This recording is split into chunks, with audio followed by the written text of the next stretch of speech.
Right, so we just uploaded Thekiryu's ability breakdown, and now it's time to take a look at Ikaris. Now, these got posted yesterday, but there were a million things happening, so not too many people got to it.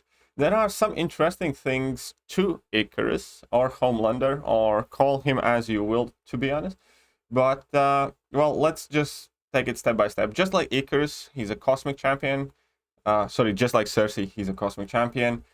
His prestige is fine. It's slightly lower than Cersei, but it's still quite good. You know, the standard prestige for most newer champions. Basic abilities include Energized, Power Detonation, Incinerate, and Protection.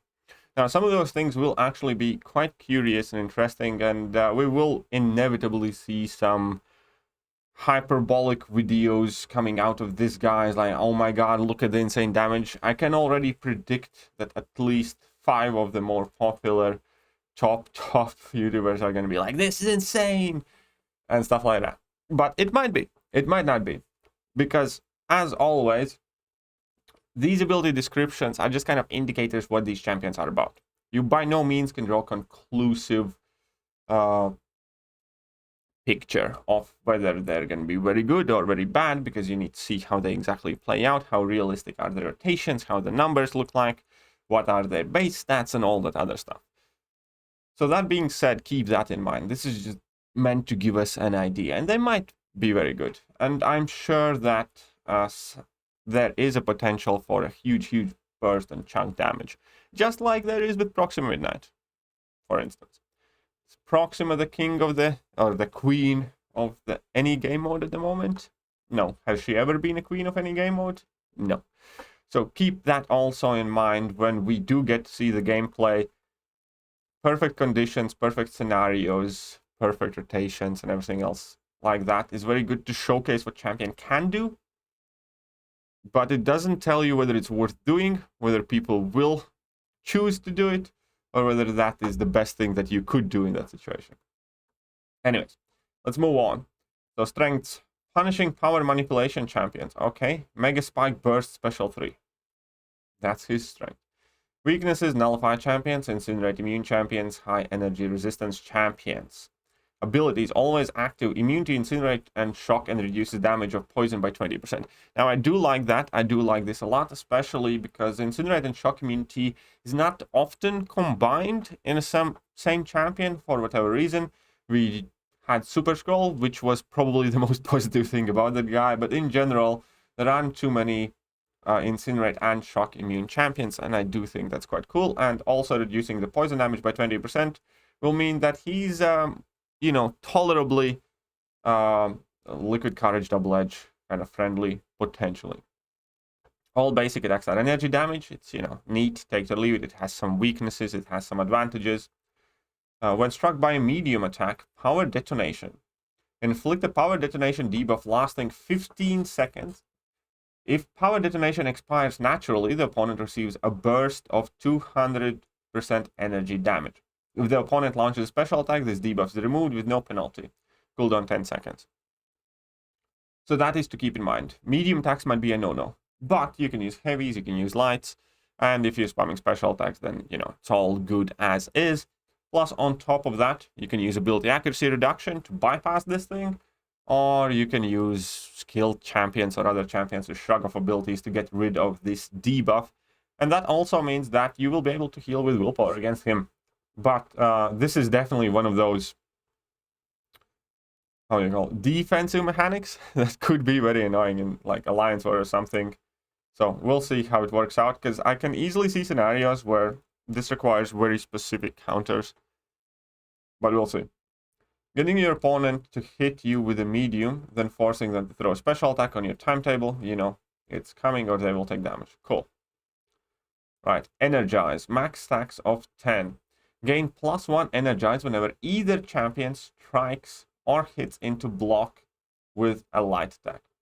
Each Energize buff lasts indefinitely until consumed, and while one or more Energize buffs are active, gain +70% combat power rate when the effect of Energize is reduced by 50% when used as a defender. This combat power rate cannot be increased or decreased by outside sources. So that Energize buff is also kind of like his main currency, but it obviously will let him spam more special attacks and stuff like that. How annoying it is going to be to deal with this on defense kind of remains to be seen.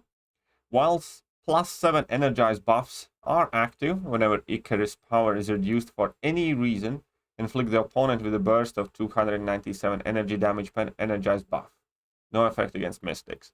So Mystics obviously do and will have innate advantage against Cosmic Champion here.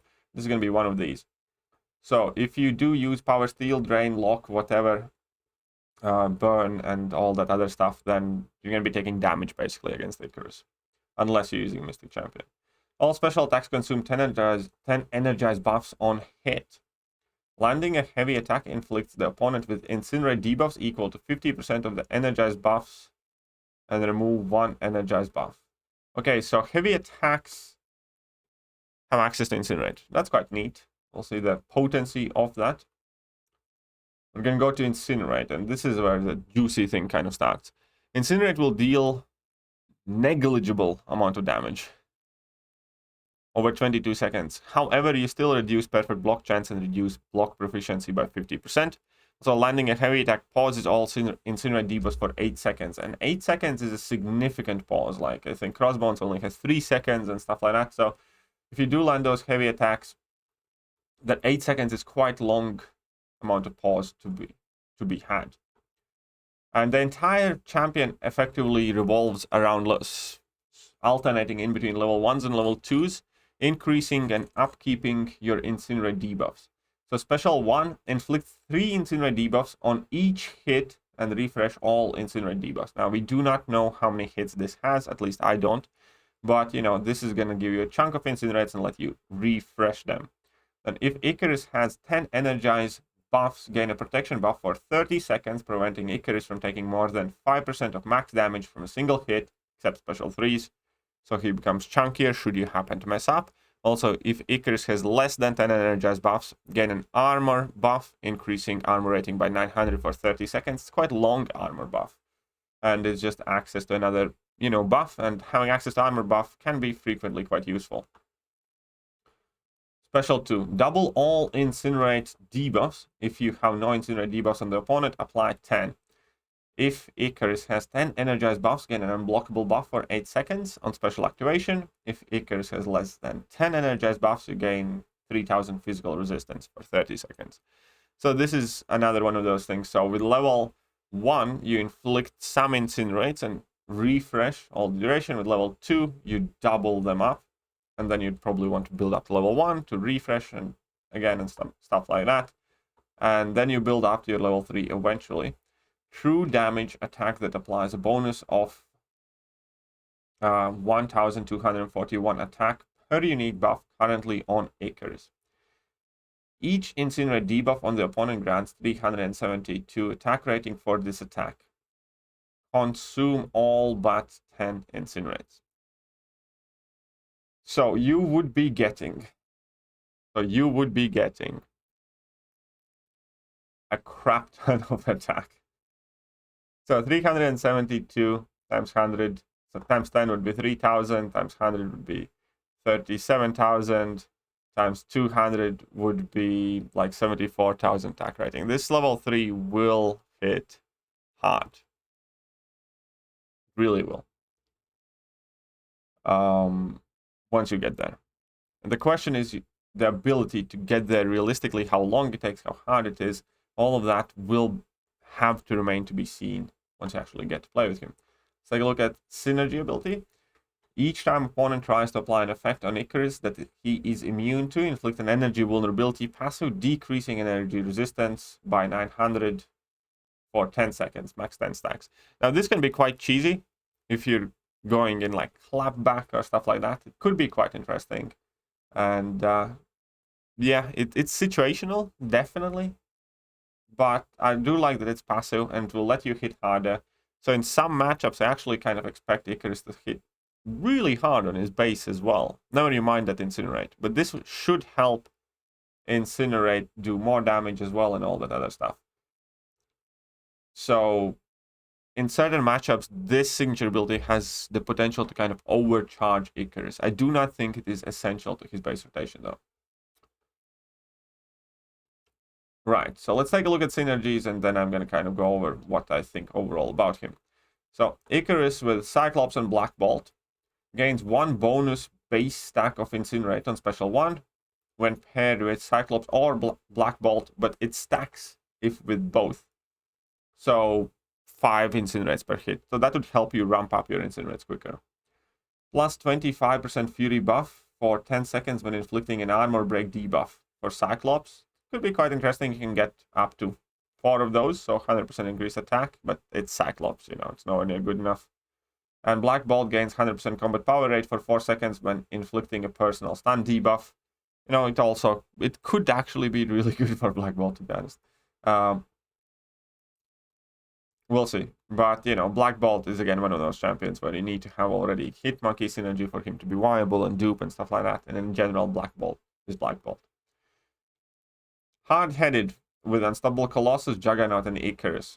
Gains 10% bonus duration on Incinerate debuffs when paired with Unstoppable Colossus. Juggernaut stacks if with both, so 20% max. Unstoppable Colossus, when gaining an Unstoppable buff, will also trigger 50% Fury buff, if only Unstoppable Colossus wouldn't suck so much. Juggernaut, while unstoppable, will gain 100% combat power rate on heavy attacks. Again, it's Juggernaut. It kind of leads me to believe or hope that some of these champions, at the very least, are getting buffed soon. Because otherwise, the synergies with such a crappy champions are just so frustrating. But faithful friends with Iron Man, Doctor Strange, and Ikaris. Ikaris, when Incinerate debuffs expire naturally or get purified, apply 30% of the amount back to the opponent with full durations. Now, this would be very useful in longer fights, in really long fights, I mean, where you drop your level 3 and, you know, get 30% of your Incinerates back and then go for like a level 2 and a level 1, and then you can build back up to level 3 and you would have shorter ramp up for your consecutive special 3 nukes. Iron Man inflict an Incinerate debuff on the opponent, dealing 100% attack rating as energy damage per second on all special attacks. Okay, cool. It's Iron Man. Who cares? Unless he's getting buffed. Doctor Strange, on the weakness debuff expiring, gain a protection buff for 10 seconds, preventing Doctor Strange from taking more than 5% of the max damage from a single hit. Again, it's Doctor Strange. So, I don't know why they gave him all the synergies with all the crappy champions, unless they are about to buff them. So, as a champion, how is Ikaris looking? What do we think about the Homelander? That 70% increased combat power rate is looking quite neat.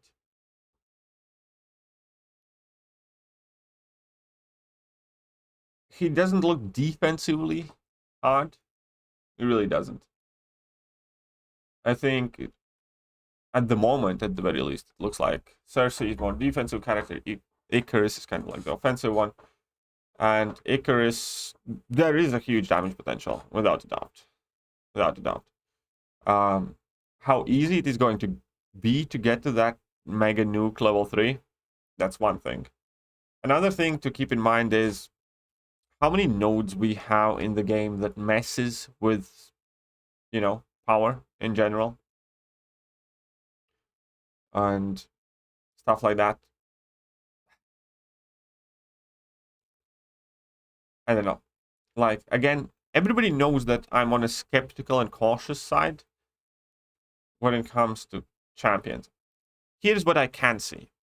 I can see on some nodes, thanks to Sig ability, him being quite a crazy beefcake. Because if you have this energy vulnerability, all your Incinerates do more damage, all your hits do more damage, and you should be able to get plenty of them in certain matchups. In a general matchup, 70% increased combat power rates is quite useful, but in order to make it really useful, it kind of depends what those special attacks do. They can either give you armor up and physical resistance buff, or a protection buff, which, you know, is quite useful, or make you unblockable. In itself, those don't help you progress. Again, you don't counter evade, slow, you don't counter, I don't know, miss mechanics, you don't counter pretty much anything.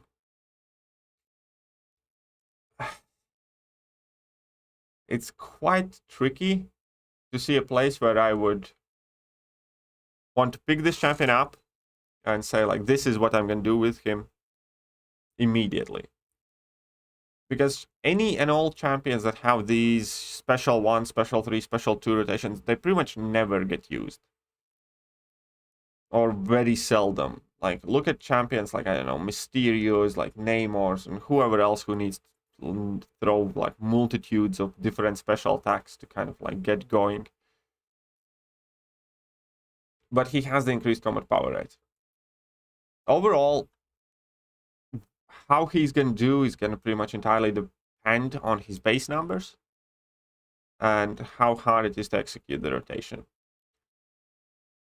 In his kit, I don't see him being kind of like, you know, utility powerhouse. He has a couple of immunities, good. An increased combat power. I hope he's good. I really do. You know, you always hope every champion added to the game is going to have a purpose and use. And he will have a way to deliver massive, massive damage. Just like Shang-Chi does, for instance. But nobody uses Shang-Chi for that on that level too, because, you know, that's not his main feature. His main feature is the rotations, the slow, the access to stun, and everything else. And, you know, having level 2 is nice, neat, but a champion does not make. And similar to, like, Guardian. Guardian can drop that massive level 2 with, like, a really long ramp up. But that's not why Guardian is a decently good champion. He's very good champion because he has all of the energy resistances and all of those, like, pseudo immunities and everything else in his kit. What does he have besides that burst? If you take away the idea of dropping 3, 4, 5, 6 different special attacks, then going to level 3 in really long fight like Abyss or Labyrinth, what does he have? He has access to Incinerate debuffs on heavy attacks and special attacks that are very weak Incinerate debuffs, but still debuffs nonetheless. Access to armor up, unblockable, protection, and resistance buff. Couple of immunities. And perhaps most importantly, Energized. Will that be enough to make him a powerhouse in this game?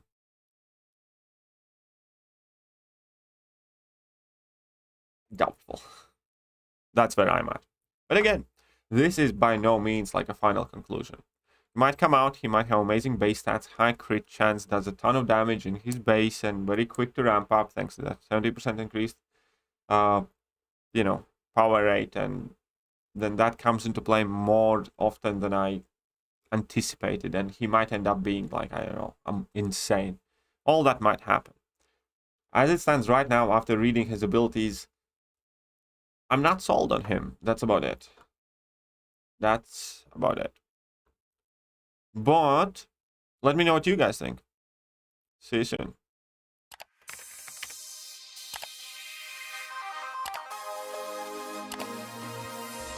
Hello there, guys, and welcome back to the channel. So we have all the information about